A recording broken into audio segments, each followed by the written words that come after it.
Has someone ever tried to make you feel guilty for choosing yourself? I remember the moment with the kind of sharpness you only get when your entire world tilts without warning, the kind of detail that brands itself into memory like a burn you can't soothe. I was sitting in a bland hotel room 2 states away on yet another work trip, my laptop still open from a string of endless Zoom calls, when my phone buzzed with a text from my mom asking if I had a minute. Nothing unusual, nothing dramatic, just one of those casual check-ins that usually meant she wanted to remind me to call my aunt on her birthday or to ask if I'd booked flights for Thanksgiving. I didn't think twice, just called her back, expecting the usual chatter, and then her voice, so normal, so calm, delivered a sentence that cracked the air in two. She said, "Your trust fund's gone, we gave it to your stepsister. She deserves it more."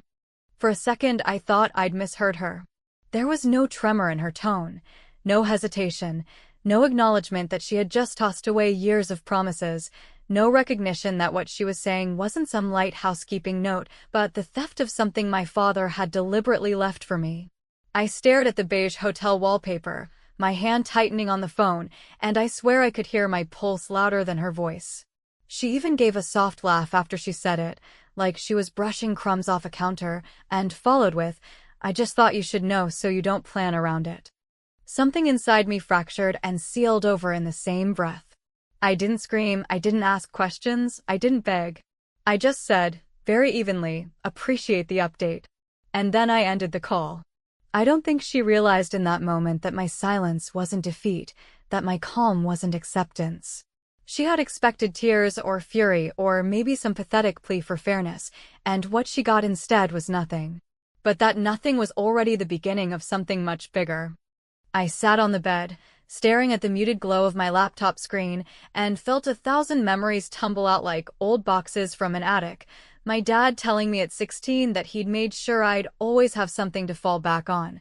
The signed papers I'd seen when I was younger confirming the fund was mine and mine alone. The smug little glances my stepsister Emily used to give me when she thought I hadn't noticed Mom leaning more and more toward her. It wasn't about the money, not really, though I'd be lying if I said that didn't sting. It was about the way she said she deserves it more, as if my life, my work, my struggles were somehow less valid than Emily's carefully manufactured crises and curated image of being the worthy child. I thought about the years I had smiled through being the afterthought, the backup plan, the one who was told to be reasonable while Emily was celebrated for every half accomplishment. I remembered birthdays where my gifts were practical while hers were extravagant, holidays where the camera was angled just slightly more toward her, dinners where Mom's laughter was fuller when it was Emily speaking. And now, with that single casual sentence, Mom had confirmed what I had always suspected. In her world, Emily came first, and I was supposed to accept scraps with gratitude. But here's the thing, while my mom thought she had finally made her choice loud and clear, what she didn't know is that I had already been preparing myself for this. Maybe not consciously at first, but over time, the little cracks in her loyalty had taught me to be cautious, to keep records, to build my own independence without relying on the illusion of security she dangled in front of me. I had learned to smile while quietly shifting pieces around, making sure that if the day ever came when they tried to cut me out, they would find themselves tangled in knots they couldn't see yet.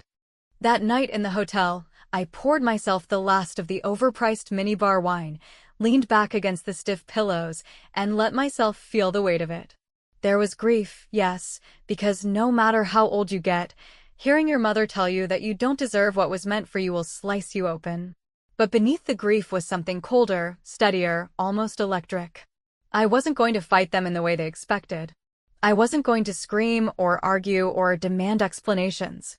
I was going to let them walk straight into the trap they had set for themselves. I picked up my phone again, not to call her back, but to scroll through a chain of emails I had sent myself months earlier, backups of documents I'd quietly collected when I first noticed how often Mom dismissed my questions about the trust. My father's original instructions, the notarized statements, even a few text exchanges that, at the time, felt like overreaction to save. Now they looked like gold. I had everything I needed, and they had no idea. When I finally closed my laptop and turned off the light, I felt something I hadn't felt in years: clarity.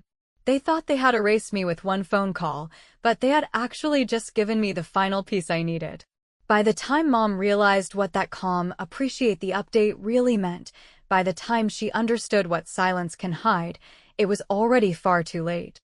The morning after that call, I woke up with the kind of grim steadiness that feels like the air before a thunderstorm, the colorless hotel light flattening everything in the room while my mind ran a slow, unbroken reel of scenes I have replayed for years. Scenes that begin with my father sitting at the old oak table, tracing the rim of his coffee mug while he explained in that gentle, firm way he had that the fund he was setting aside for me was not a prize for being perfect or a bribe for obedience, but a cushion against life's worst corners, a way to make sure that if work dried up or an illness knocked me sideways, I would not have to choose between rent and dignity, and that the legal wrapper around it was designed so that no future resentment, no new marriage, and no changing weather inside the family could touch it. I remember nodding, pretending I understood words like fiduciary duty and successor trustee while really understanding the part that mattered, which was that he saw me. He believed I would build something of my own, and he wanted the safety net there not to keep me from jumping, but to make sure a fall did not break me completely. Years later, after he was gone and my mother remarried a man whose favorite jokes always landed just a little too hard on the thin edge of belittling, I learned the practical translation of those legal terms because I had to. Not because I wanted to become the kind of person who files things and requests statements and reads writers, but because every time my mother smiled a little too brightly when the topic of the trust came up, every time she called Emily thoughtful for simply breathing while calling me independent like it was a polite way to say difficult, I felt a thread of warning hum under my skin, and the only way to quiet it was to gather paper, to take screenshots, to ask politely worded questions by email so that answers would never vanish behind the fog of misremembered conversations. I began to notice how Emily's emergencies always ripened at the exact moments I was busiest, how my mother's tone shifted from prim to performative concern whenever Emily floated some new plan, and how I was being conditioned to accept that the center of gravity in the family had moved and I should be gracious about the way chairs were being dragged to accommodate it. What I did not tell them, because experience had taught me to let facts mature silently, was that in the first year after the remarriage, I had asked the original bank officer who handled my father's accounts for a thorough review of the trust documents. And during that review, I learned about a small but powerful clause my father had insisted on, a clause that allowed the primary beneficiary to request independent accountings from the custodian at any time and to lodge a freeze notice if the beneficiary had reason to believe distributions were being made in violation of the trust purpose. It sounded academic when I first read it, a line tucked into a sea of clauses, but I wrote it down and, on the advice of a friend who survives on details for a living, I drafted a short, calm letter that cited the clause and sat on my desktop like an umbrella on a sunny day, a little superstitious, a little silly, and yet, as it turns out, the most practical thing I have ever saved. So when my mother announced with that breezy confidence that the fund was gone and that Emily, with her gallery of nearly but not quite projects and her knack for arriving late and yet still being applauded, somehow deserved it more,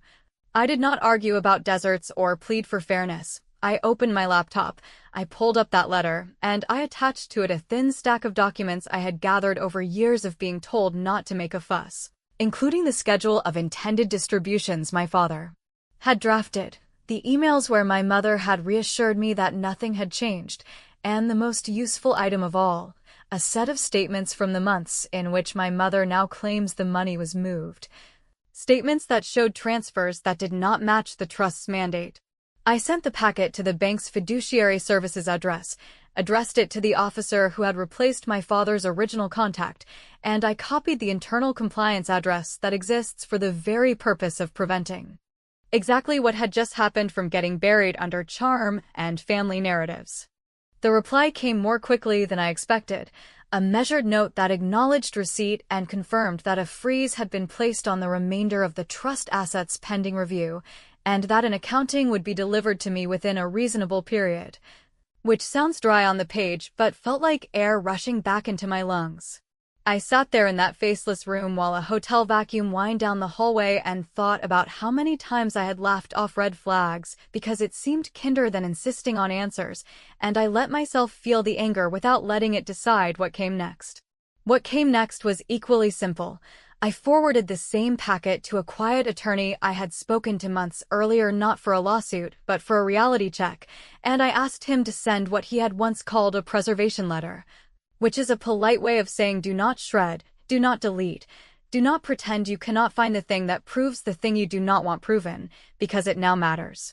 In a way that might become formal. By the time my flight boarded that evening, my phone had begun to twitch with the first messages from my mother, bright and chirping at first as if we had merely miscommunicated, then a little less bright as she realized I was not responding, and then suddenly clipped as she asked why she had just received an alert from the bank requesting confirmation that she was not to initiate further transactions, at which point I powered the phone down and watched the city shrink beneath the wing, not with triumph but with a kind of weariness edged with relief, because there is a point at which you decide that if you are going to be painted as the difficult one, you might as well be difficult in the direction of reality. I landed to a stack of messages and a single email from the bank with a scheduled time for a call that would include someone from compliance, someone from legal, and, if she chose to join, my mother as a co-trustee by marriage. And I smiled at the word if because it told me they understood more than they were saying. I said earlier that I do not rage, and mostly that is true, but I allow myself small mercies, and that night the mercy was this. I forwarded the call invite to Emily with a line that read, in the politest tone I could manage,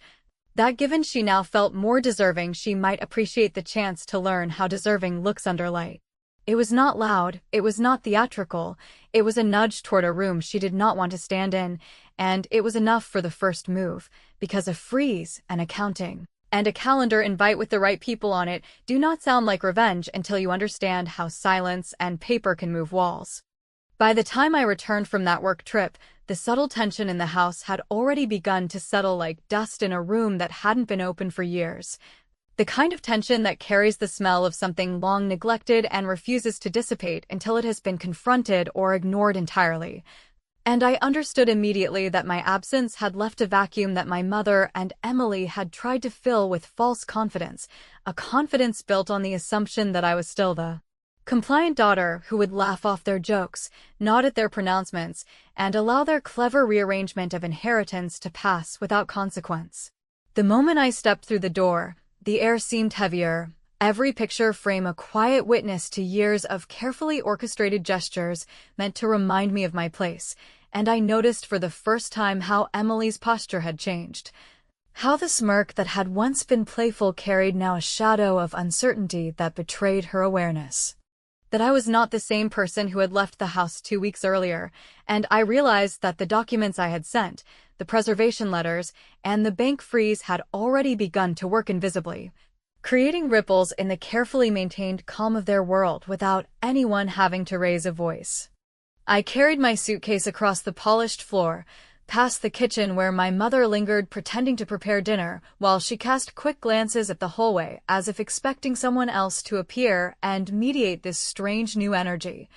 And I forced myself not to respond to her nervous politeness, not to fill the silence with reassurances or explanations, because in my experience, silence carries more weight than words when it is wielded with precision, and I had long since learned that. Those who think they hold all the cards are often the first to reveal the cracks in their hands when someone else quietly collects the evidence of their miscalculations. Emily appeared at the top of the staircase, a picture of feigned nonchalance, and I studied her carefully, noting the subtle shift in her eyes that told me she had checked the bank notices and understood the implications, but had not yet decided how to act. And I let myself savor the knowledge without gloating, because it is one thing to be aware of power and quite another to wield it with patience and strategy. The following days unfolded with the delicate tension of a chess match played in the corridors of our home, where every word spoken carried multiple meanings, every glance could be interpreted as an offer or a threat. And I navigated these interactions with the deliberate care of someone who understands that impulsive anger is often a luxury of the unprepared, and I was nothing if not prepared. I attended family dinners with a calm that bordered on clinical, asking questions that seemed casual about work trips, office projects, and minor household repairs. All the while letting the knowledge that I had frozen access to the trust fund and involved legal oversight settle into the corners of their consciousness without ever revealing more than necessary. A slow burn that ensured they understood the stakes without being able to locate the exact moment the game had changed. My mother, in particular, oscillated between brittle civility and fleeting frustration, her attempts to assert control. Undermined by her own fear that any misstep could be recorded, misinterpreted, or documented in ways that would later prove fatal to her claims of authority, and I watched with careful attention, noting how Emily's bravado faltered at times when she realized that her previously secure position had become precarious without any direct confrontation. During this time, I devoted hours to reviewing additional documents, quietly scanning emails, tracing transactions, and confirming every piece of evidence I had gathered for accuracy and completeness. Knowing that the strength of my position depended not on theatrics, but on precision, and I felt a growing satisfaction that this methodical preparation would ensure that when the final moment arrived, the consequences would be unavoidable. Unavoidable in the sense that my mother and stepsister would recognize the breadth of their misjudgment before they could recover, and they would have no one to blame but themselves for the assumptions that had led them into this carefully constructed web. Each evening, I allowed myself to consider the eventual confrontation, imagining the exact words, the moments of hesitation, the silent acknowledgement of my strategic patience. And I understood that the satisfaction lay not in vengeance, but in the clarity of exposing the truth without resorting to theatrics, because truth wielded with composure is often more devastating than any outburst of anger. By the middle of the week, subtle shifts in household behavior confirmed that the ripples had grown into waves, and I noticed how my mother's attempts to discuss financial matters were now tentative, measured, and always accompanied by glances toward me, as if she feared that any misstatement would be immediately challenged, while Emily's carefully rehearsed confidence began to crumble under the weight of uncertainty that had been introduced silently and invisibly into their perception of control.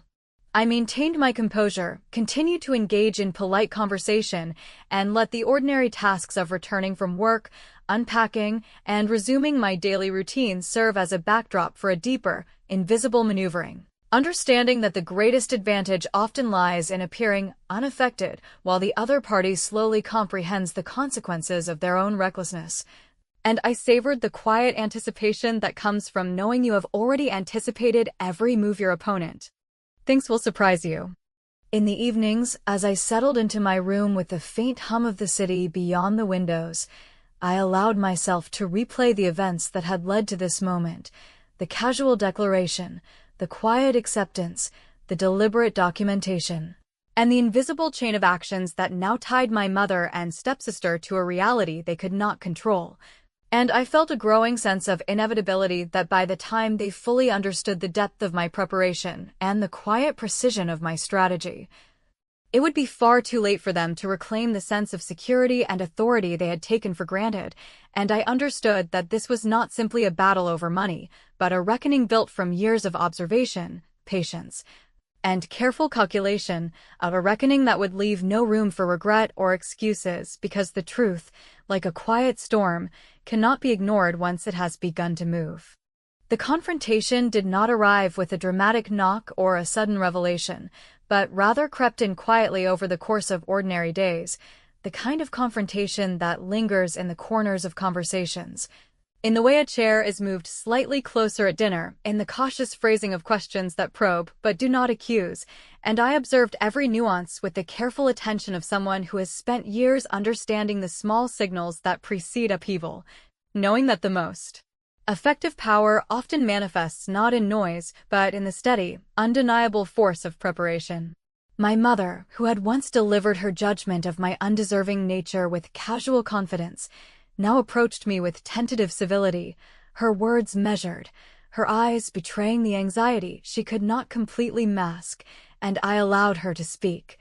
nodding in ways that suggested patience and understanding while internally cataloging each phrase, each inflection, each subtle admission that she recognized the imbalance her choices had created, yet still hoped to regain some control without acknowledging the depth of her miscalculation. Emily, in contrast, attempted to maintain the facade of superiority, walking through the house with the kind of practiced ease that comes from years of being told she is inherently deserving. But the effort was increasingly transparent, her smile too bright, her laughter a little too loud, and I could see the cracks forming as she realized that her assumed advantage had evaporated in the presence of calculated strategy, a strategy she had failed to anticipate because she had never considered. That I would exercise patience, intelligence, and an unwavering commitment to fairness in a world that had consistently denied it. The interactions were suffused with tension, a quiet war fought in polite sentences and carefully timed pauses, in the glance that lingered just a second too long and the subtle adjustments of body language that revealed as much as any confession. And I moved through these moments with the composure of someone who understands that when stakes are high, the truest advantage is to appear unaffected while allowing the consequences of previous actions to accumulate into an unavoidable reckoning. The first real test came one evening when my mother, in a moment that she probably believed would display her authority, attempted to discuss the trust fund directly, framing it as a misunderstanding, claiming that she had simply acted out of love and concern for Emily's future. Yet, even as she spoke, I could sense the tremor in her voice, the hesitation that betrayed her awareness that the bank freeze and the preservation letters were already in place, and that every word she uttered was being weighed against the tangible evidence of her misjudgment, evidence she could not erase or dismiss without exposing herself further. I listened attentively, my expression calm, my tone neutral, responding only with questions that appeared curious, but were carefully designed to draw out details she would later regret sharing, revealing not malice, but the inevitability of accountability. And I watched her flinch ever so slightly at each precise point, her confidence eroding under the weight of documentation and procedural reality that she had assumed I would overlook or accept without action. Emily's response to this shifting landscape was equally revealing, as she oscillated between defensiveness and confusion,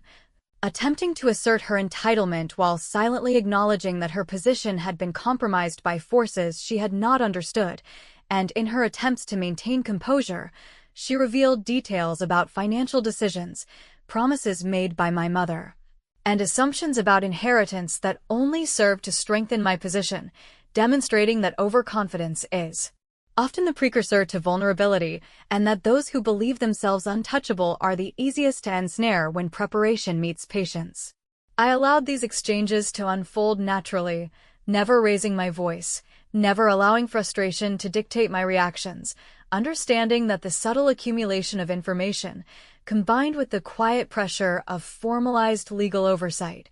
would produce results far more effective than confrontation driven by emotion. By the end of the week, the atmosphere in the house had shifted noticeably, no longer dominated by my mother's casual authority or Emily's performative confidence, but instead by a pervasive uncertainty that seemed to hum beneath every surface, altering the rhythm of interactions and forcing them to consider the consequences of prior decisions that had been made with careless certainty. I maintained my routine, engaged in conversations with the same calm demeanor, and continued to let the legal processes I had set in motion operate quietly in the background, understanding that the most devastating moments of reckoning often arrive not in spectacle, but in the slow, methodical exposure of truth that leaves no room for evasion. In the final hours before the formal review call, when my mother appeared at my door late at night with apologies and pleas that seemed rehearsed yet edged with genuine panic, I met her gaze evenly, allowed a faint smile to play at the corners of my mouth, and spoke only a single, deliberate phrase, "It is far too late," a statement that carried no anger, but conveyed every ounce of consequence and inevitability,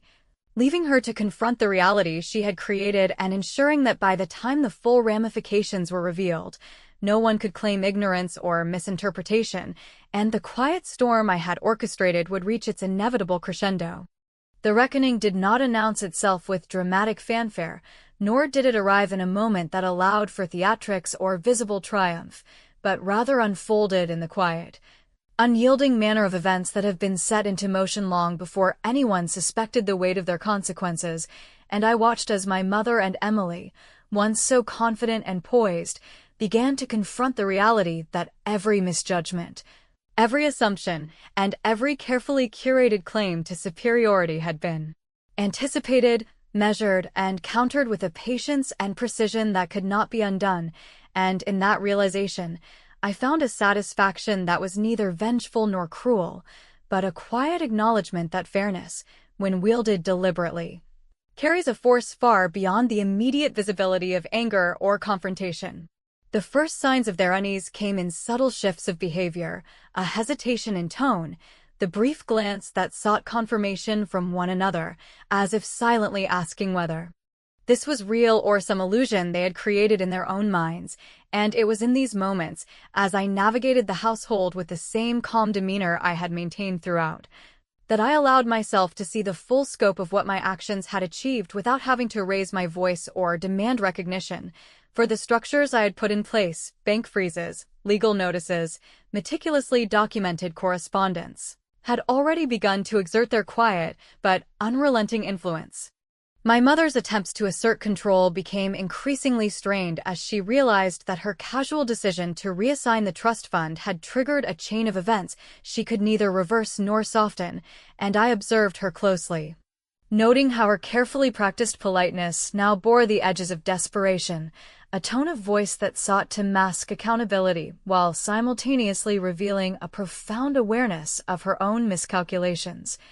And every carefully crafted argument she offered was met with measured questions or thoughtful observations that revealed the depth of her error, without the need for confrontation or aggression, a demonstration that subtlety and foresight are often more powerful than immediate, visible retaliation. Emily, for her part, experienced the unraveling of her previously assured position with a combination of disbelief and fear, a reaction that betrayed the fragile foundations upon which her confidence had been built, and as she attempted to navigate the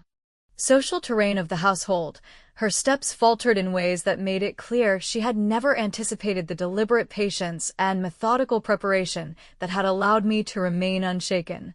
And in watching her recalibrate her behavior in response to evidence and procedural certainty, I recognized the quiet efficacy of strategy over spectacle, patience over emotion, and foresight over impulsivity. The final confrontation was not a confrontation in the traditional sense, but a carefully orchestrated encounter that brought the implications of previous decisions into sharp focus without the need for argument. A moment in which the culmination of patience, diligence, and preparation revealed the full extent of consequences to those who had believed themselves untouchable, and in that moment,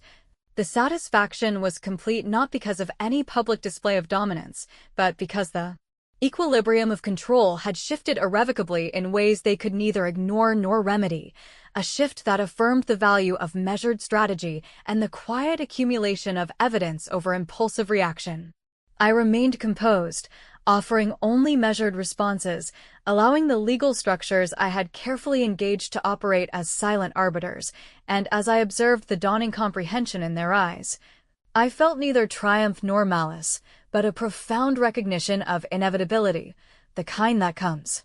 from knowing that when one has acted with foresight and integrity, the consequences of previous misjudgments will reveal themselves without embellishment or manipulation, leaving no room for denial. By the end of the week, the atmosphere in the house had transformed entirely, replaced not by celebration or vindictiveness, but by the subtle acknowledgement that power, when exercised with thoughtfulness and restraint, commands a respect that cannot be manufactured or feigned, and I navigated the familiar spaces with an awareness of the irrevocable consequences that had been set into motion, understanding that the past, carefully examined and responded to with precision, has a way of asserting itself in the present without the need for dramatic gestures or overt confrontation. The final letters from the bank, the careful accounting delivered under legal scrutiny, and the quiet corrections to prior assumptions had done their work, and I allowed myself the calm reflection that comes when every anticipated outcome aligns with reality. leaving the observers, my mother and Emily, to reconcile with the consequences of choices made in casual confidence and the certainty that patience and preparation, when applied with deliberate intent, render even the most assured positions fragile, fleeting, and ultimately subject to the authority of foresight, careful action, and unwavering resolve, a lesson neither of us would soon forget. As I stood by the window that evening, looking out at the city lights glimmering with the same indifferent constancy they always had, I allowed myself a quiet smile, not of triumph, not of revenge, but of understanding. For in the meticulous orchestration of events and in the unwavering commitment to measured action, I had achieved a reckoning that spoke not to anger or malice, but to the undeniable power of preparation. And as I closed my eyes for the first time in weeks without the weight of uncertainty pressing on my chest, I understood that by the time they had fully realized what I had done, it was already far too late, and that was more than enough.